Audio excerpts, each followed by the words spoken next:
حسین و جمیل شہزادی کو دیکھ کر وہ دیسی نوجوان حق کا بکا رہ گیا۔ نوجوان شہزادی کے حسن و جمال نے جنگل کے ماحول کو یکسر بدل دیا تھا۔ شہزادی کے وجود کی وجہ سے جنگل میں منگل کا سماں تھا۔ وہ دونوں ایک دوسرے سے اجنبی بہت دیر تک بس ایک دوسرے کو دیکھتے ہی رہے۔ شہزادی کی سانسیں بحال ہوئیں تو اس نے چرواہے کو اپنی ساری روداد سنائی۔ سیدھا سادہ چرواہا بہت حیران ہوا کہ بھلا ایک باپ اتنا بھی ظالم ہو سکتا ہے کہ اپنی سگی نوجوان بیٹی کو اتنی بڑی سزا دے۔ پھر اس سے وہ دن یاد آ گیا جب شام کے وقت جنگل سے جانوروں کو گھر واپس لایا تو بکری کا وہ معصوم بچہ جو آج اس نے گود میں اٹھایا ہوا تھا وہ کہیں نظر نہ آیا تو وہ بہت پریشان ہو گیا۔ وہ کتوں کو لے کر فوراً جنگل کی طرف بھاگا اور بکری کے بچے کو تلاش کرنے لگا۔ جیسے جیسے اندھیرا گہرا ہوتا جا رہا تھا اس کا دل زور زور سے دھڑک رہا تھا کہ نہ جانے بچے کا ماں کی جدائی سے کیا حال ہوگا۔ ادھر اس کی ماں بکری بھی اپنے بچے کے لیے تڑپ رہی تھی۔ رات گہری ہو چکی تھی اور وہ تلاش کرتے کرتے نڈھال ہو چکا تھا کہ اچانک کتے سرکنڈوں کے جھنڈ کے ارد گرد چکر لگا کر غرانے لگے۔ اس نے لالٹین کی روشنی میں دیکھا تو حیران رہ گیا کہ بکری کا بچہ سرکنڈوں میں سہما ہوا بیٹھا تھا۔ اس نے لپک کر اسے اپنی گود میں لے لیا، اسے چومنے لگا اور ڈھیروں پیار کرنے لگا جیسا کہ بکری کا نہیں اس کا اپنا بچہ ہو۔ دونوں کتے بکری کے بچے کو صحیح و سلامت دیکھ کر خوشی سے ناچنے لگے اور اچھل چل کر اسے پیار کرنے لگے۔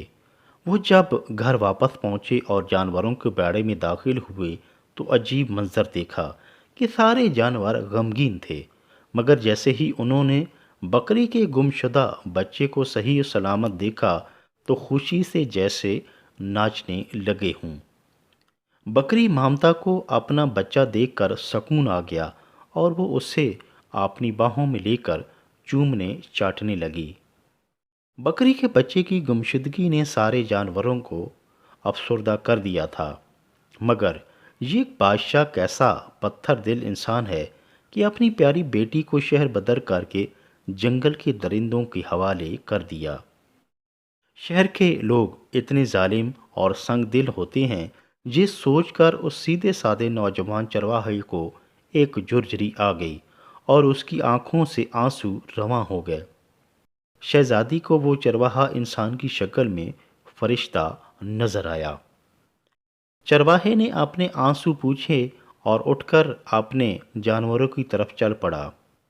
وہ واپس مڑا تو اس نے دودھ سے بھرا مٹی کا پیالہ اٹھایا ہوا تھا جو شہزادی کی خدمت میں پیش کیا گیا۔ شہزادی نے خالص دودھ پیا تو اس کی طبیعت میں سکون آ گیا۔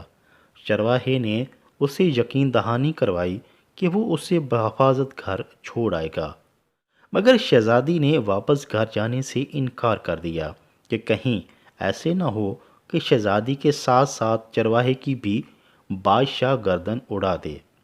شہزادی نے اپنے محسن نوجوان چرواہے سے شادی کر لی اور وہ دونوں جنگل میں ہنسی خوشی رہنے لگے۔ ادھر بادشاہ کو کئی ماہ بعد ایک روز شکار کھیلنے کا خیال آیا۔ وہ اپنے سپاہیوں کے ساتھ جنگل میں پہنچ گیا اور شکار کھیلنے میں مصروف ہو گیا۔ شکار کھیل کھیل کر بادشاہ تھکا تو اس کا بھوک سے برا حال ہو چکا تھا۔ سپاہیوں کو دور کہیں دھواں اٹھتا نظر آیا تو اس کی طرف چل پڑے۔ وہ وہاں پہنچے تو انہیں ایک جھونپڑی نظر آئی۔ دروازہ کھٹکانے پر اندر سے لڑکی بولی تو سپاہیوں نے بادشاہ کے لیے کھانے کی گزارش کی۔ لڑکی نے دیوار کی روزن سے دیکھا تو بادشاہ کا بھوک سے متغیر چہرہ نظر آیا۔ لڑکی نے ایک موٹا تازہ بکرا ذبح کیا اور کھانے کا اہتمام کرنے لگی۔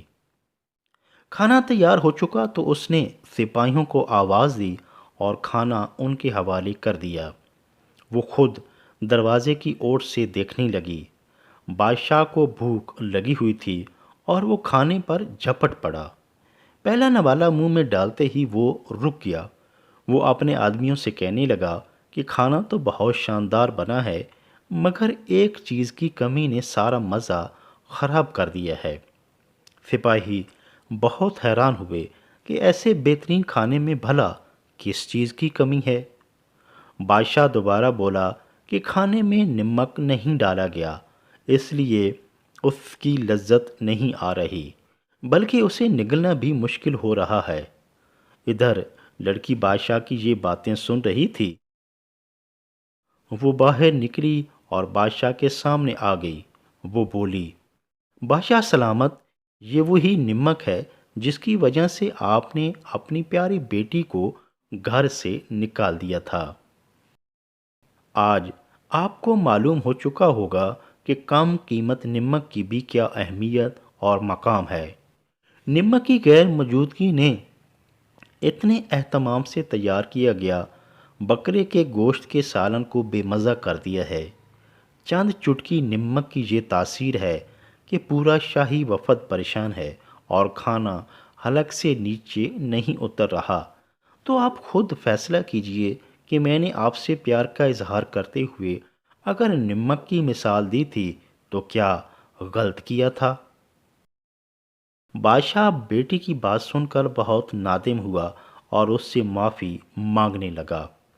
بادشاہ بیٹی کو زندہ سلامت دیکھ کر بہت خوش ہوا۔ اس نے بیٹی کو اپنے ساتھ شاہی محل میں چلنے کی درخواست کی، مگر لڑکی نے انکار کر دیا۔